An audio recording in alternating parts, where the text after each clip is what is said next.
Shalom, meus amigos, uma boa noite a todos vocês. Iniciemos o estudo da última porção semanal da Torá, do segundo livro do Pentateuco Mosaico. Nós estamos chegando ao final do livro de Shemot, também chamado pelos nossos sábios do livro da Redenção. Tradicionalmente, no calendário judaico, nós fazemos a leitura da Parashá Pekudei junta com a Parashá anterior, Vayakhel, mas esse ano, como nós temos um segundo mês de Adar, portanto um mês adicional no calendário judaico, isso nos oportuniza a chance de dar uma atenção especial a essa porção da Torá, que, como eu disse antes, quase sempre é lida junto com Vayakhel. E quando nós fazemos isso, evidentemente, existe um prejuízo. Nós acabamos passando muito rapidamente por ela, sem prestarmos atenção em todas as mensagens importantíssimas que elas guardam no seu interior. E a Parashá Pekudei começa com as seguintes palavras, o primeiro verso da Parashá. Essas são as contas do Mishkan, porque é isso que significa Pekudei, contas. E de que contas a Torá está nos falando? Está falando de tudo aquilo que foi arrecadado e gasto na construção do Mishkan, na construção do tabernáculo. Nós sabemos que Moshe Rabbeinu exortou nosso povo a doar tudo o que fora necessário para a construção do Mishkan, segundo as especificações de Akadosh Baruch Hu. E o povo deu ouro, deu prata, deu bronze, deu madeira, deu tecidos, deu pele, se ofereceu para construir o Mishkan. Cada homem acima de 20 anos de idade foi contado dando meio shekalim de prata, marracita shekel, né? De modo que nós sabemos que o nosso povo tinha 600 mil homens com mais de 20 anos de idade. Mas a pergunta evidente que os nossos sábios fazem é: por que era necessária essa prestação de contas? Midrash Rabbah, os nossos sábios perguntam: será que a Kadosh Baruch Hu não confiava plenamente em Moshe Rabbeinu ao ponto de estabelecer, de fixar a exigência dessa prestação de contas? Moshe Rabbeinu é o seu servo mais fiel, né? Ele goza da confiança completa de Akadosh Baruch Hu, ele é o justo da geração, ele é o líder do nosso povo escolhido por Hashem para nos conduzir em direção à liberdade e em direção da terra de Canaã. Contabilidade aqui, a prestação de contas, não é feita porque existe alguma suspeição sobre Moshe. Ao contrário, o objetivo é proteger a liderança de Moshe Rabbeinu. Porque veja, meus amigos, no passado, mesmo há mais de 3.000 anos atrás, como nos dias de hoje, em todas as gerações, sempre existiram aquelas pessoas que se dedicam a falar mal dos outros. Os escarnecedores, os bufões, aqueles que usam de uma forma equivocada a sua língua, a má língua, lachonará. E Moshe Rabbeinu pode ter ouvido um diálogo entre os judeus no deserto que dizia mais ou menos o seguinte: você sabe, né, que Moshe é o responsável pela construção do Mishkan. Ah, eu sei. Ele controlava todos os recursos, todo o dinheiro que foi arrecadado para a construção do Mishkan. Aí o outro diz para ele: seguramente ele levou algo. Nós estamos muito acostumados a ouvir essas palavras, porque, como eu disse antes, hoje, no passado, em qualquer época, sempre existem pessoas que se comportam dessa forma. E Moshe Rabbeinu, ao ouvir isso, decidiu que era necessário prestar contas. A Kadosh Baruch Hu confiava em Moshe, mas ele queria perante Israel mostrar completa transparência. Moshe Rabbeinu não tinha sigilo no seu cartão corporativo. Essa ideia, para nós que nascemos no século XX, no século XXI, soa familiar, porque nós estamos acostumados com comissões parlamentares de inquérito, a existência de tribunais de contas, o controle de um poder sobre o outro, legislativo sobre o executivo sobre o judiciário, etc.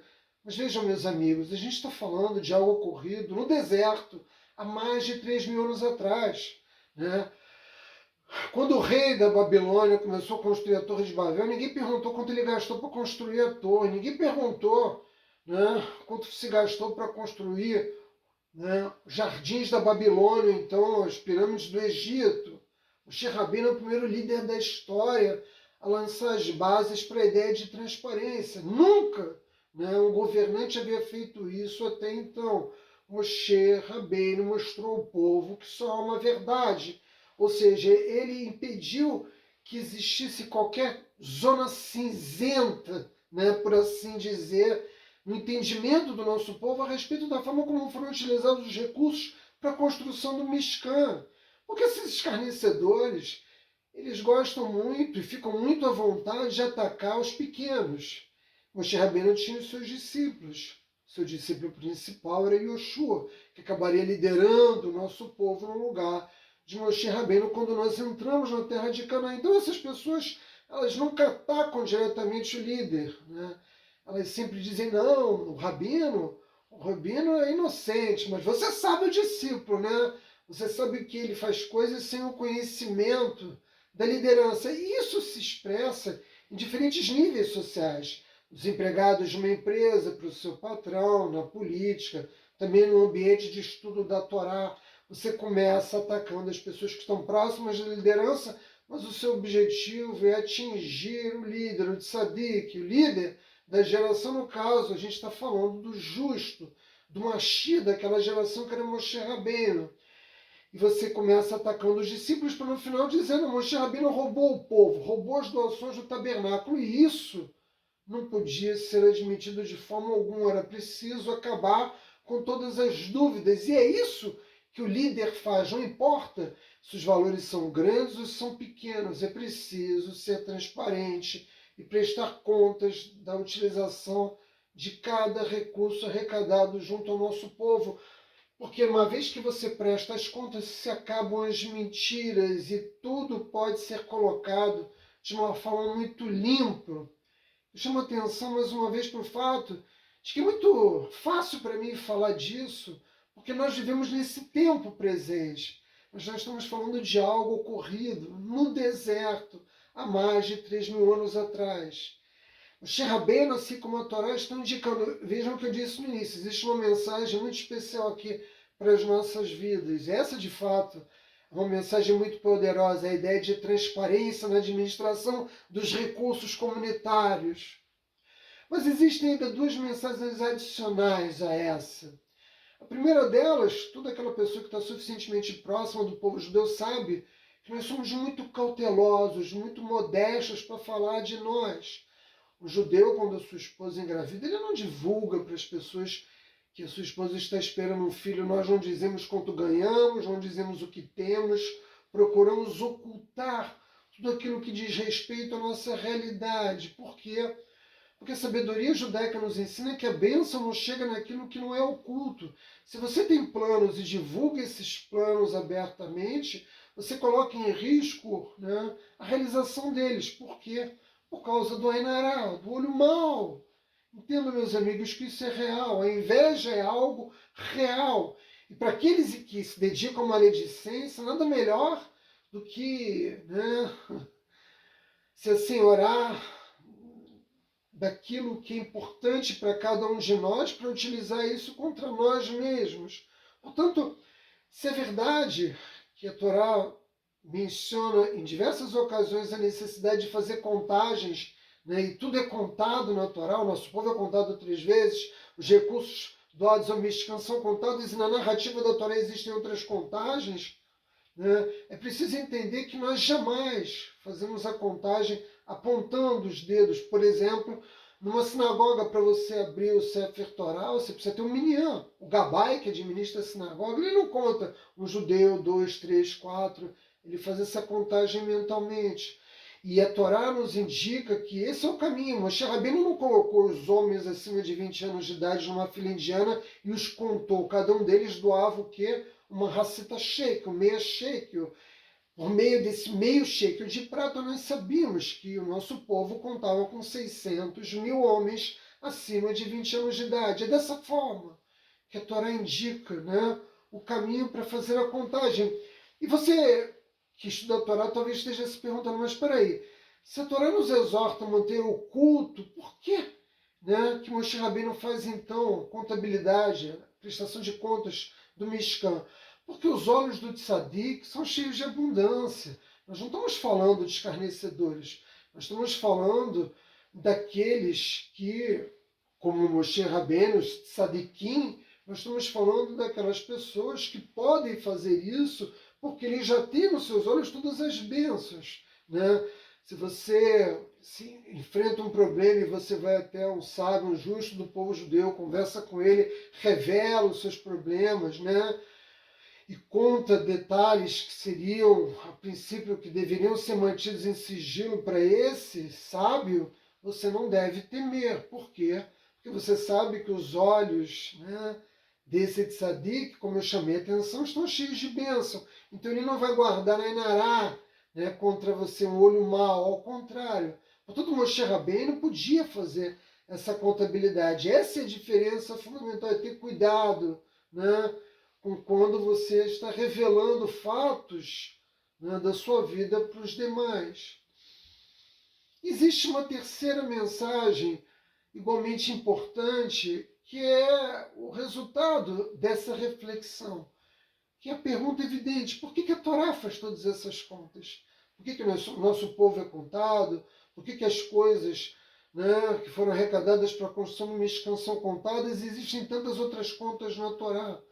Ora, o que a Torá está nos indicando como mensagem, como uma mensagem oculta, é que nós, nas nossas vidas pessoais, também devemos ser contadores, no sentido de contar tudo, né? Ou seja, nós precisamos permanentemente estarmos fazendo um exame de consciência, de preferência a cada dia, antes de dormirmos. Fazemos um balanço do que foi a nossa existência naquele dia, se ela foi produtiva, se ela não foi, se ela serviu para iluminar a nossa alma, para elevar a nossa alma, para nos aproximarmos do Criador, ou se foi uma existência vazia, sem sentido, sem significado, sem propósito. Então nós contamos o tempo que nós utilizamos, contamos os recursos que o Criador faz chegar até nós, as ferramentas que nós recebemos para termos uma vida com significado para a prática do bem. Contamos em que medida naquele dia servimos ao Criador. O tempo todo nós estamos contando. Contamos o tempo, os nossos talentos, as nossas forças,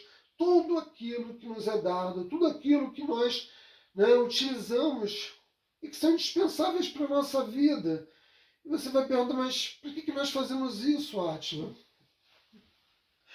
Como eu disse antes, para nós, né, buscarmos, através desse processo, identificar se a nossa vida é vazia ou se ela tem algum significado. Porque quando nós fazemos essa contabilidade e concluímos que estamos tendo uma vida, né, sem significado, sem propósito, nós temos que nos arrepender. O processo de Teshuvá é tão poderoso porque ele nos oferece a chance de, não importa quantos anos você tenha, quantas transgressões você tenha cometido, se a tua vida teve sentido ou não até aquele momento, você tem a oportunidade de recomeçar, né? De dar um novo começo à sua vida.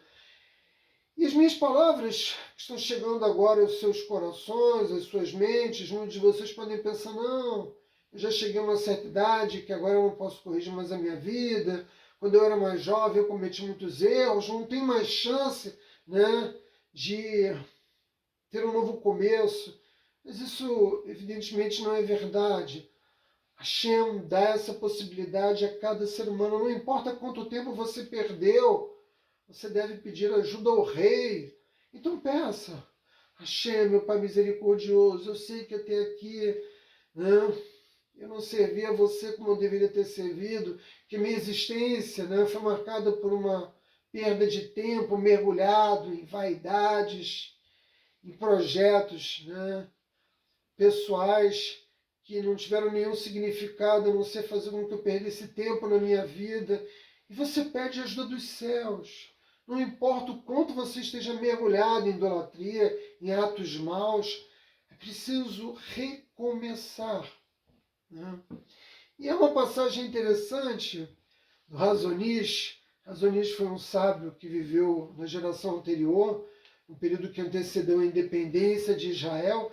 E Razonish sempre se questionava por que aqueles judeus que não eram observantes da Torá comemoravam todos os anos o seu aniversário. Qual é o significado que tem na comemoração do aniversário se você não usa o tempo que você tem para servir ao Criador? Então, o que você está comemorando? Perguntava Razonish. Você está comemorando o quê? Mais um ano perdido? Mais um ano, né, no qual a tua existência não teve nenhum significado elevado, foi completamente vazio? De modo que toda essa mensagem nos dirige ao ponto final. Qual é o ponto final? O ponto final é que quando nós partimos desse mundo e chegarmos, né, nos mundos celestiais, nós vamos ter que prestar contas. Que contas são essas da vida que nós tivemos aqui no Lamabá, no mundo físico. E quando nós somos julgados pelos Dayanim, pelos juízes celestiais, segundo as diretrizes de Akadosh Baruch Hu, como é que esse julgamento é feito? Ele é julgamento feito como uma prestação de contas. Que você vai ter que dizer como utilizou todos os recursos que você recebeu do Criador na sua vida e como você utilizou sua vida. Se você quiser estar tranquilo de que você vai ser julgado adequadamente, de que você vai ter um bom e doce julgamento, faça agora você mesmo. Se julgue, né? Faça esse julgamento frente a você mesmo e frente ao Criador. Tenha consciência, né, de que você, todos os dias, deu sentido à sua existência. Não deixe o tempo continuar passando sem assumir o controle da sua existência. Faça as contas, seja um contador também, meus amigos. Vai.